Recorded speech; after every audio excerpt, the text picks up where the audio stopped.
तो कैसे हैं आप लोग। जय हिंद दोस्तों। आज की इस वीडियो में हम लोग नंबर सिस्टम के एक बहुत ही इम्पोर्टेंट टॉपिक है जिसका नाम है रिमाइंडर थ्योरम। आज इसको हम लोग एकदम विस्तार समझेंगे और विस्तार से समझने के बाद हम लोग इसमें प्रीवियस ईयर में आए हुए क्वेश्चन को भी एकदम विस्तार समझेंगे और हल करेंगे। दोस्तों यहाँ हमने सबसे पहला सवाल लिया है कि 75 में अगर आप भाग देंगे 9 से तो आपका जाएगा 8 बार और शेष बचेगा 3। ये आपको पता होगा। आपको ये पता है कि आप जिससे भाग देते हैं उसको बोलते हैं भाजक, जिसमें भाग देते हैं उसको बोलते हैं भाज्य, और जितना भाग देने पर आता है उसको बोलते हैं भागफल, और शेषफल ये वाला है। और दोस्तों एक बात आपको और पता होगा कि अगर आप भाजक का गुणा कराते हो भागफल से और उसमें शेषफल जोड़ते हो तो जो आपका आता है वो भाजक के बराबर होता है। ये आपको पता होगा। और आपको एक बात और पता होगा कि जो शेषफल होता है, शेषफल हमेशा भाजक से छोटा होता है। कभी भी ऐसा आपने नहीं देखा होगा जिसमें शेषफल भाजक से बड़ा होगा, क्योंकि अगर शेषफल भाजक से बड़ा होता तो यहाँ 8 बार गया है तो यहाँ 1 बार और चला गया होता है, यानी कि 9 बार चला गया होता, लेकिन 9 बार नहीं गया। इसका मतलब ये था कि इसका शेषफल हमेशा 9 से छोटा होने वाला है। तो इस तरह से ये आपको समझ में आती होगी। यानी कि अगर आपने 75 में भाग दिया 9 से तो 9 8 72 होता है, यानी कि आपका शेषफल कितना आ गया, 3 आ गया। लेकिन दोस्तों अगर मैं आपको दे दूं कि आप भाग दो 8 में 13 से, यानी कि अगर मैं आपको बोलूं कि आप 8 में 13 से भाग दीजिए और बताइए शेषफल कितना होगा, तो शायद आपको नहीं पता होगा। लेकिन दोस्तों इसका शेषफल निकालने के लिए मैं आपको समझाता हूं। जैसे कि अगर आप 8 में भाग देते हो 13 से तो क्या होगा कि जो भाज्य है, भाज्य भाजक से छोटा है। अगर भाज्य भाजक से छोटा होता है तो वहाँ पे हम लोग ले जाते हैं 0 बार। अगर आप 0 बार ले जाएंगे तो कुल मिलाकर 0 होगा। अगर आप घटाएंगे तो आपका शेषफल 8 आएगा। यानी कि इससे पता ये चलता है कि अगर आपका भाज्य भाजक से छोटा रहेगा तो जो आपका भाज्य होगा वही आपका शेषफल हो जाता है। उम्मीद करता हूँ कि ये दोनों ही बातें आपको समझ में आई होगी। यानी कि अगर ये वाला भाज्य बड़ा होगा भाजक से तो शेषफल कुछ ना कुछ आएगा, 0 1 2 3 कुछ भी आ सकता है, लेकिन हमेशा जो शेषफल होगा भाजक से छोटा ही रहेगा। अब दूसरा ये है कि अगर भाज्य छोटा रहेगा भाजक से तो जो भाज्य होगा वही आपका शेषफल हो जाता है। दोस्तों अगर आप यहाँ पे इसी को कुछ इस तरह से लिखो, यानी कि यहाँ मैं आपसे पूछता हूँ कि 130 में भाग दीजिए 9 से तो कितना आएगा शेषफल। 9 1 कम 9, 4 बचेगा, हो जाएगी 40, 9 चौको 36, यानी कि आपका शेषफल बचेगा 4, यानी कि आपका शेषफल 4 आ गया। अगर आपने 130 में भाग दिया 9 से तो आपका शेषफल 4 आ गया। लेकिन दोस्तों एक सिस्टम होता है कि आप किसी भी संख्या में जिस संख्या से भागते हो और आपका शेषफल जितना आता है, अगर उस संख्या को आप कितने भी तरीके से लिख लो, अगर आप उस संख्या को उतना ही से भाग दोगे तो आपका शेषफल पहले की जितना ही आएगा। जैसे मैं आपको समझाता हूँ। अगर आपने 130 को लिख लिया 100 प्लस 30, तो 100 प्लस 30 का मतलब ही होता है 130, क्योंकि अगर आप 100 में 30 जोड़ोगे तो आपका 130 हो जाएगा। अगर आप इसको भाग दोगे 9 से तो ध्यान दीजिए कितना होगा, 11 9 99 होता है, यानी कि 11 बार में जाएगा तो 1 शेष बचेगा। और दोस्तों यहाँ पे 9 3 27, यानी कि इसमें बचेगा शेष 3। तो ये दोनों शेष अगर आप जोड़ेंगे तो 3 1 4 हो जाएगा। शेषफल कितना हो जाएगा, 4 हो जाएगा। यानी कि यहाँ पे आपने 130 में भाग दिया 9 से तो आपका शेषफल 4 आया। इसी 130 को हमने इस रूप में लिख दिया, यानी कि प्लस के रूप में लिख दिया, तब भी हमारा शेषफल 4 आया। यानी कि आप किसी भी संख्या को कितनी प्रकार से लिख दो, उसका जो शेषफल आना होगा वही आता है। आप किसी भी तरीके से लिख दो, जैसे कि इसी 130 को मैं लिखता हूँ 70 + 60, 70 + 60। तो आप देखिएगा कि यहाँ अगर आप भाग देंगे 9 से तो 9 × 7 = 63, यानी कि शेष आएगा 7, और यहाँ पे 9 × 6 = 54 और आपका शेष आएगा 6। अब दोस्तों यहाँ पे शेष हो गया 7 और 6 = 13। लेकिन दोस्तों मैंने बोला है कि यहाँ पे जो 13 है 9 से बड़ा है, और हमने यहाँ बताया था आपको कि कभी भी शेषफल भाजक से बड़ा हो ही नहीं सकता। तो यहाँ देखिए 13 भाजक से बड़ा है, तो अगर बड़ा आएगा तो आपको फिर भाग देना है 9 से। तो अगर आप फिर भाग देंगे 9 से तो 9 × 1 = 9, यानी कि आपका शेषफल 4 बचेगा। इस तरह से, यानी कि अगर आपका शेषफल बड़ा आएगा तो आप दोबारा भाग दोगे, तब तक भाग दोगे जब तक कि 9 से छोटा शेषफल ना बचे। तो इस तरह से भी आपका शेषफल 4 बचा। अगर इसी को कुछ दूसरे तरीके से लिखेंगे, यानी कि 80 + 50 लिख दूं मैं, तो कितना होगा, 9 से भागता हूँ तो हो जाएगा यहाँ पे 9 × 8 = 72, यानी कि 8 शेष, और यहाँ पे 9 × 5 = 45, यानी कि 5 शेष। तो 8 × 5 = 13 हो जाएगी। तो यहाँ अगर आप 13 भाग देंगे 9 से तो फिर से आपका शेषफल 4 आएगा। तो अभी तक हमने यहाँ पे केवल प्लस के रूप में लिखा है, लेकिन अब मैं आपको इसे ही घटाना के रूप में और गुणा के रूप में करके भी दिखाऊंगा। जैसे कि अगर आप 160 में से 30 घटाओगे तो आपका 130 ही बचेगा। अगर आप भाग देंगे 9 से तो कितना होगा, ध्यान दीजिएगा, 9 × 1 = 9, और इसमें बचेगा 7, हो जाएगी 70, यानी कि 9 × 7 = 63, बचेगी कितना, बचेगी यहाँ पे 7, और दोस्तों 9 × 3 = 27 हो गई, तो बचेगी शेषफल 3। यहाँ भी आप देखिए कि यहाँ पे 7 में घटेगी 3 तो बचेगी 4 शेषफल, यानी कि 130 को आप चाहे जिस प्रकार से लिख सकते हो। अगर आप 130 को भाग दोगे 9 से तो आपका शेषफल हमेशा 4 ही आएगा। अब यहाँ पे हमने 130 को प्लस माइनस फॉर्म में लिख करके और 9 से भाग दे करके चेक कर लिया, और दोनों ही कंडीशन में आपका शेषफल 4 ही आया। अब देखते हैं कि गुणा के रूप में लिखने पर आता है कि नहीं आता है। तो देखिए 65 दूनी 130 होती है। अगर आप भाग दोगे 9 से तो ध्यान दीजिएगा यहाँ पर हो जाएगा 9 × 7 = 63, यहाँ 65 है, यानी आपका शेषफल 2 आ जाएगा। और ये वाला देखिए जो भाज्य है भाजक से छोटा है, तो हमने बताया था कि अगर आपका भाज्य भाजक से छोटा होता है तो आपका शेषफल वही बचता है, यानी इसका शेषफल 2 बचेगा। तो यहाँ देखिए 2 दूनी 4 हो जाएगी, यानी कि 130 को आप चाहे जितने प्रकार से लिख लीजिए, आपका शेषफल हमेशा वही रहने वाला है। अच्छा, एक और होता है, एक होता है निगेटिव रिमाइंडर, एक होता है पॉजिटिव रिमाइंडर। यानी कि निगेटिव रिमाइंडर एक्चुअली होता नहीं है, लेकिन किसी भी बड़े सॉल्यूशन को हम लोग थोड़ा सिंप्लीफाई किए हैं ताकि वहाँ पर निगेटिव रिमाइंडर के माध्यम से थोड़ा सिंपल हो जाए। यानी कि मैं समझाता हूँ कि निगेटिव रिमाइंडर क्या होता है। जैसे हमने 130 को लिखा 80 + 50 और भाग देता हूँ 9 से। अब दोस्तों अगर यहाँ पे 80 है, आप भाग देंगे 9 से तो 9 × 9 = 81 होता है। यानी कि अगर यहाँ पे 81 होता तो 9 बार चला गया होता, लेकिन 81 है नहीं, तो 81 नहीं है तो कितना कम है, -1। तो -1 कम है, तो आप ये समझिए कि इसका रिमाइंडर -1 हो गया। यहाँ पे है 45। अब बताइए अगर आप भाग दोगे 9 से तो 9 × 6 = 54 होता है, तो 54 तो है नहीं, 50 है, यानी कितना कम है, 4 कम है, तो आप लिख लो -4। तो इस तरह से आप इन दोनों को जोड़ोगे तो हो जाएगा -4 और -1 -5।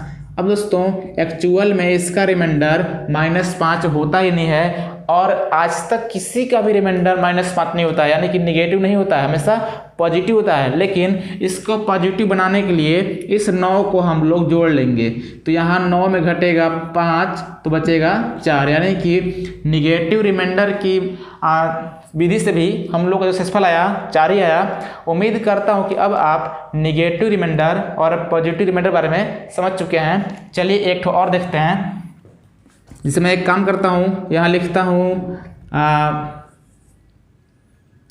82 प्लस कितना बचेगी 48, इसमें भाग देता हूँ 9 से। अब कितना होगा 9 9 81, यहाँ बचेगा 1 प्लस में, यानी कि 1 शेष बचेगा क्योंकि 9 9 81 हुआ है, प्लस यहाँ 48 है। अगर आप यहाँ पे देखेंगे तो 9 छक 54 होता है और यहाँ 54 है नहीं, यानी कि माइनस में कितना हो जाएगा 6 होगा। अब अगर -6 है तो 6 में 1 घटाएंगे तो बचेगा -5, इस -5 में 9 को जोड़ेंगे तो बचेगा 4। यानी कि आपको अगर कभी भी माइनस में रिमाइंडर मिलता है तो वहाँ पे आपको जो भाज्य रहेगा यानी जो भाजक रहेगा उसको जोड़ देना है ताकि आपका रिमाइंडर प्लस बन जाए। तो हमने यहाँ पे लिखा है कि 7 का स्क्वायर को भाग देना है आपको 5 से और बताना है कि इसका रिमाइंडर कितना आएगा। इसी तरह से 9 के स्क्वायर को भाग देना आपको 8 से और बताना है इसका रिमाइंडर कितना आएगा। और इस तरह से इन सब का रिमाइंडर ही बताना है, लेकिन इससे पहले हम लोग समझते हैं, क्योंकि आपको सवाल में इतना छोटा सवाल नहीं पूछेगा, वहाँ बड़े बड़े होंगे। लेकिन दोस्तों अगर आपको कंसेप्ट पता रहेगा तो आप आसानी से 2-3 सेकंड में उसका रिमाइंडर बता पाएंगे।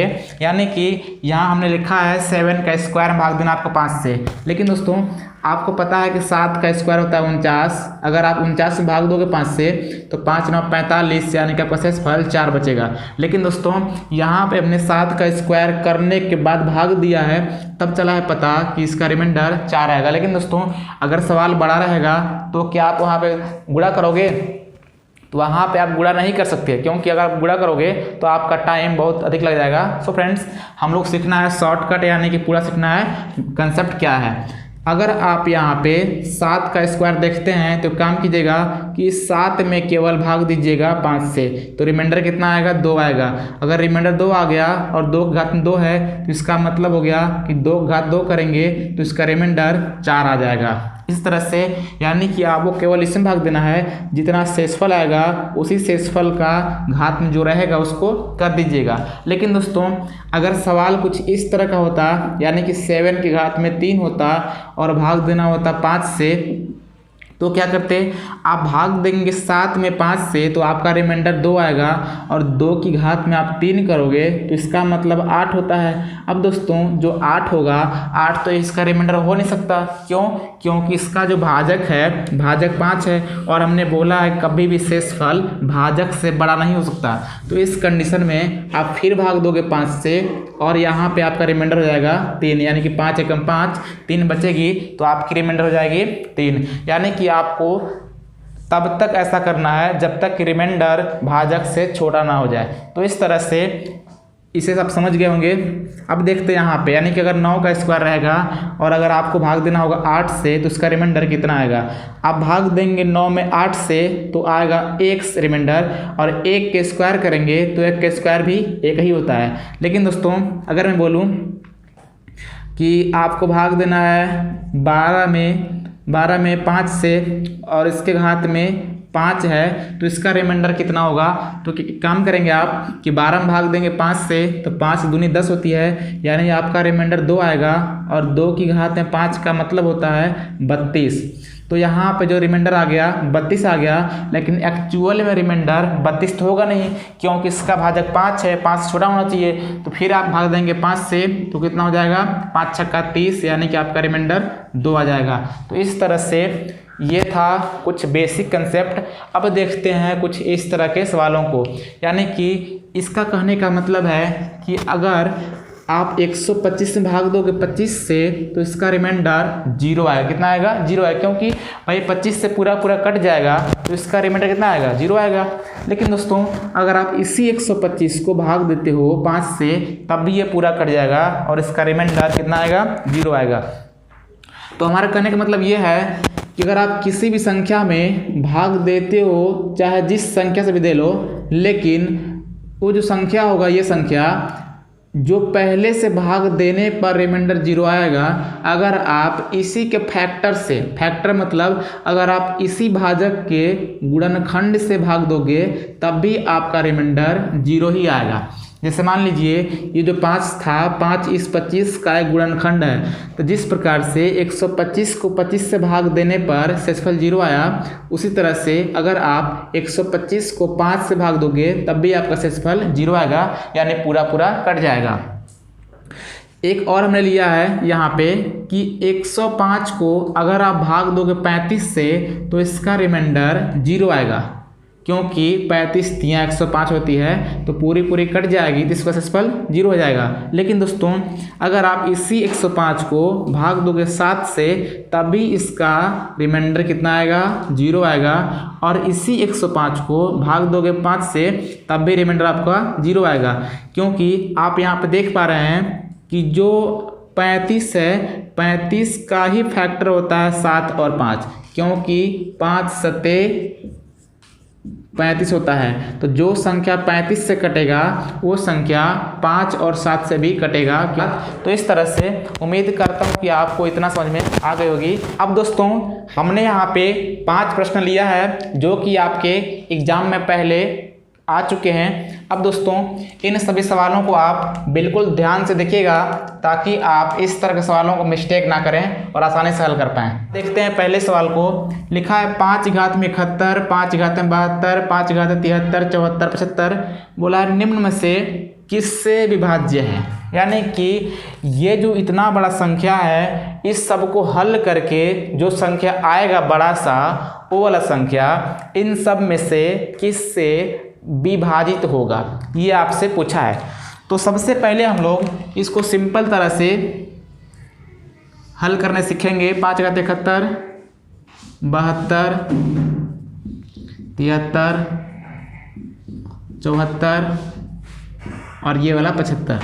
आप एक काम कर सकते हो कि सब में से 5 घात 71 निकल रहा है कॉमन, तो निकाल सकते हो। यहाँ बचेगा 1, यहाँ बचेगा 5 घात में 2, यहाँ 5 घात में 3, यहाँ पे 4 और यहाँ पे यहाँ पे 1 बचेगा, यहाँ पे 2, यहाँ पे 3 और यहाँ पे 5 घात में 4 बचेगा। इस तरह से अब ये वाला अपने स्थान पर रहेगा। बाकी 1 और 5 घात 1 का मतलब 5 ही होता है, इसका मतलब होता है 25, इसका 125 और इसका होता है 625। अगर आप सबको जोड़ोगे तो हो जाएगा 781। आप जोड़ कर देख लो। अब दोस्तों 5 घात 71 अपने स्थान पर रहेगा।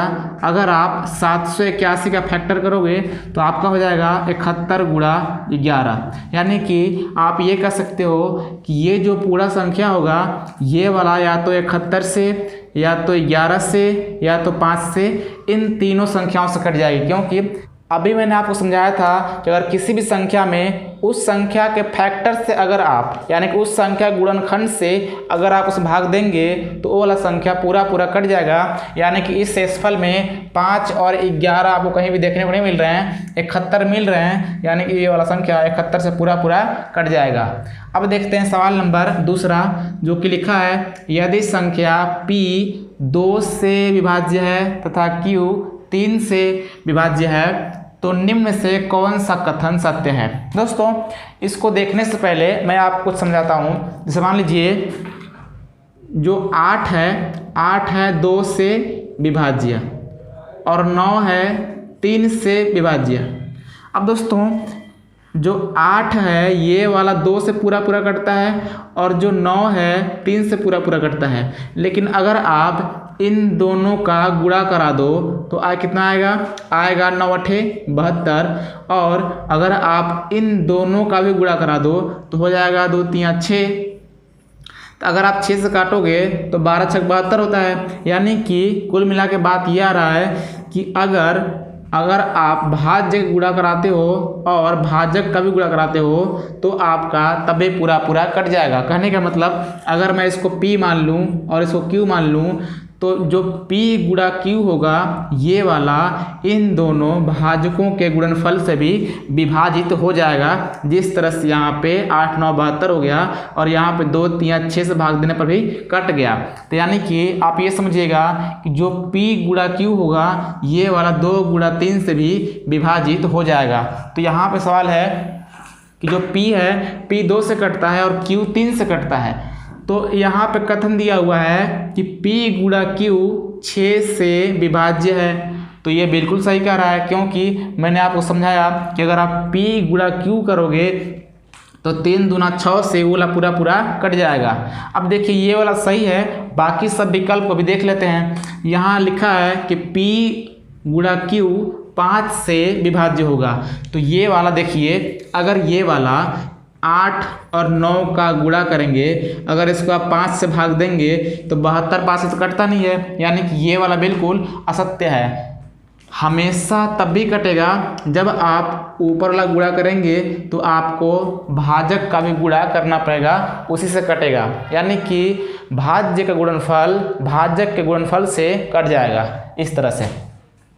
यहाँ देखिए बोला है कि P प्लस Q 5 से विभाजित होगा। आप देख सकते हैं कि 9 8 17 होता है और 17 भी 5 से नहीं कटता है। तो इस तरह से आप ये समझिएगा, कुल मिला के ये सवाल सही है। उम्मीद करता हूँ आप समझ पाए होंगे। अब देखते हैं सवाल नंबर 3 को।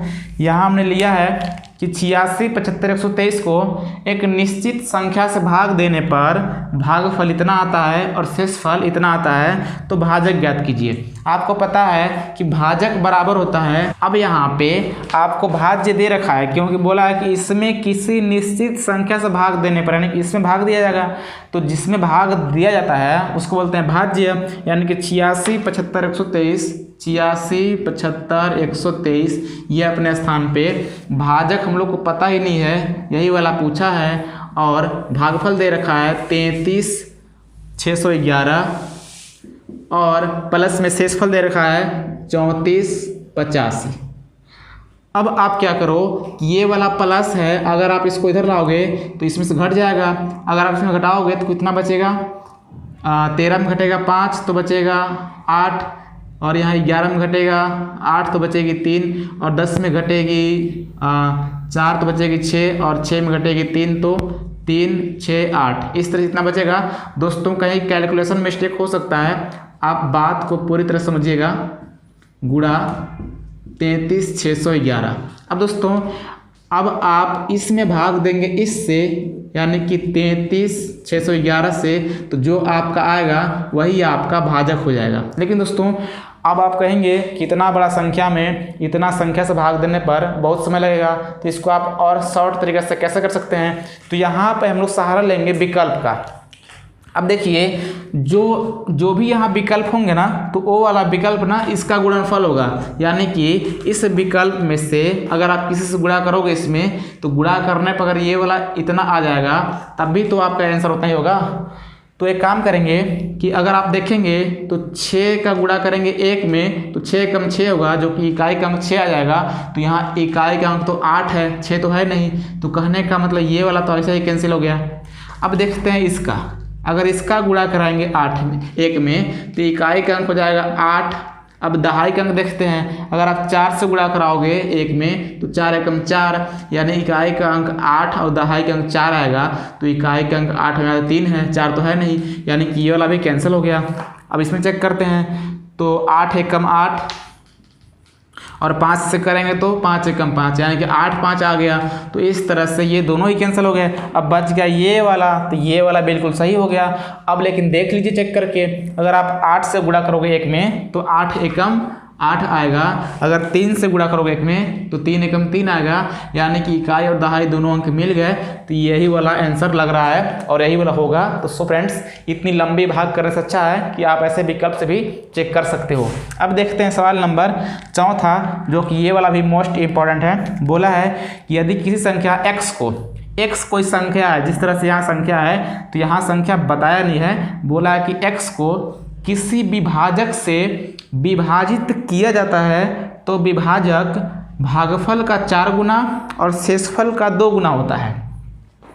यदि शेषफल 80 है तो x का मान ज्ञात कीजिए। चलिए समझते हैं पूरी बात को।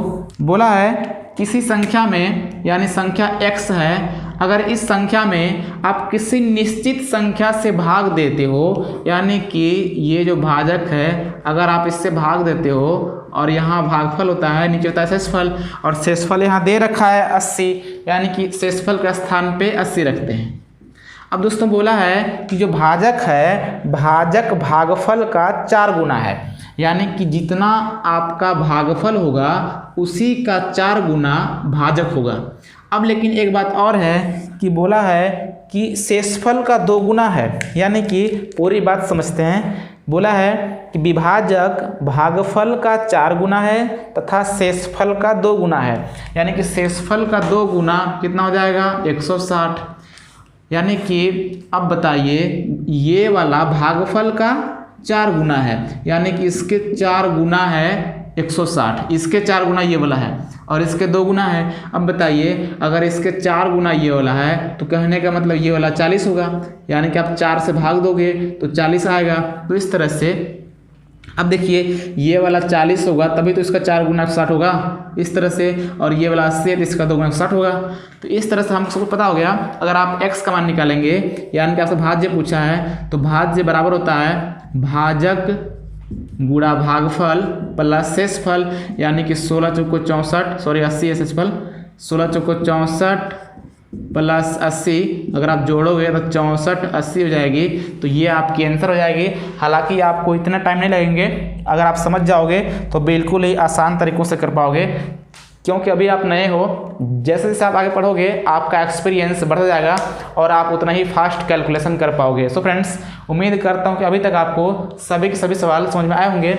अब देखते हैं सवाल नंबर 5वां। बोला है कि यदि भाजक भागफल का 24 गुना तथा शेषफल का 8 गुना है, यानी सवाल में बोला है कि यदि भाजक भागफल का 24 गुना है और शेषफल का 8 गुना है और भागफल यहाँ दे रखा है 18।